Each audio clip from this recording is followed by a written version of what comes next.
foreclosure. But for some, it is an affordable way to buy a house. Still, experts are warning interested buyers that foreclosure auctions aren't that simple. Channel 4's Doug Kriegel has more. This big, lovely home in Glendale, now in foreclosure, was once valued at about $1.2 million. Now at the coming foreclosure auctions, the starting bid will be $339,000. That's a reduction in price of over $800,000. In North Hollywood, this foreclosed home, once riding high, was valued at about $840,000. Starting bid at the auctions, $269,000. Likewise, with this foreclosed home in Woodland Hills, starting bid about 30% of the estimated top price. But here's the rub. The banks that own these foreclosed homes reserve the right not to accept your low bid. If they do not reach the reserve price, it will be sold what's called subject to confirmation on auction day, and the seller will have the opportunity to either accept that bid or reject that bid. With all of these foreclosed homes and condos, the bank has the right to refuse your bid if they consider it too low.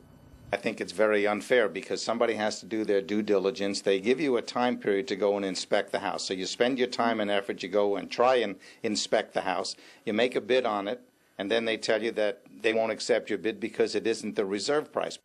People who want to bid on homes must put down a 5% deposit at the auction. Still, foreclosure investors like Michael Goodman say many delinquent properties are not in good shape. The majority of the time when a house is in foreclosure, the people have nothing to lose. They're losing their property to begin with. So besides not paying the taxes, they're not taking care of any maintenance whatsoever. And here with us now is Dr. Dani Babb with the University of California, Irvine. Dr. Dani, you wrote a book about foreclosures. Is going to an auction, picking up a foreclosure, a good way to get a home? It is one way to get a home. I don't think it's the best way to get a home. The best way is to get the home in the pre-foreclosure process. That's before the homeowners actually lost their home. You save them from foreclosure, and you'll actually get a better deal. Now, for people who are unfamiliar with how the foreclosure process works, I think a lot of people are just intimidated by the whole idea of it because, for example, you need cash. Correct. You need cash at auctions, and you also need cash for a down payment regardless of whatever type of home you're buying, foreclosure or not. What would be the advantage, though? Saving lots of money, and if so, by how much would you say? Well, it depends on the market. In California, we see anywhere between 10 and 40% savings. In other states, huge, by the way. It is absolutely huge. But if you're looking for investment property or you're a baby boomer and you want a home in a Sunbelt state, you can save even more, as much as 60 or 70% off the home value. That's a substantial savings, obviously, as well. In the state of California, they can have different people suing the homeowner.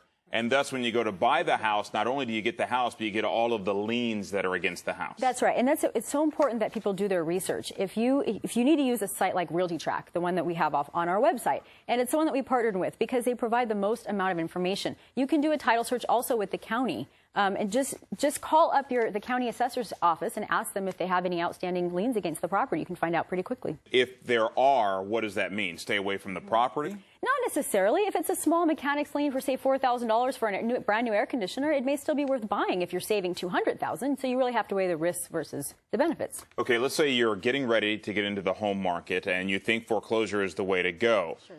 Is it still a good time to wait out the market? Have we hit the peak in terms of the volume? Because correct me if I'm wrong, many people seem to think that any type of recovery is still a year or two. Yeah. And even recovery is a bad word. Maybe a stabilization might be a year or two away. Sure. We do know that last year, each quarter, we had about $45 billion in loans reset. That's what causes foreclosure. Next year, we're going to have $90 billion per quarter. So we do know that next year we could potentially see more homes go into foreclosure. But in this particular market, given how stable it has been over the long term, particularly Southern California, excluding Riverside and San Bernardino counties, you really can get a good deal in Orange or LA County now, whether you choose now or 6 months down the line. You mentioned pre-foreclosure is really the best way to go as opposed to foreclosure. Right. You go up to someone, you say, hey, will you sell your house before you lose it? How many times do you have to say, because people are prideful, how many times? On average of 8 times before someone's willing to understand the risk that they face if they don't accept the offer or do something. Approach them, ask them up to 8 times. Up to 8 times, yeah. Dr. Dani Babb, thank you so much. Thank you. Jennifer. All right.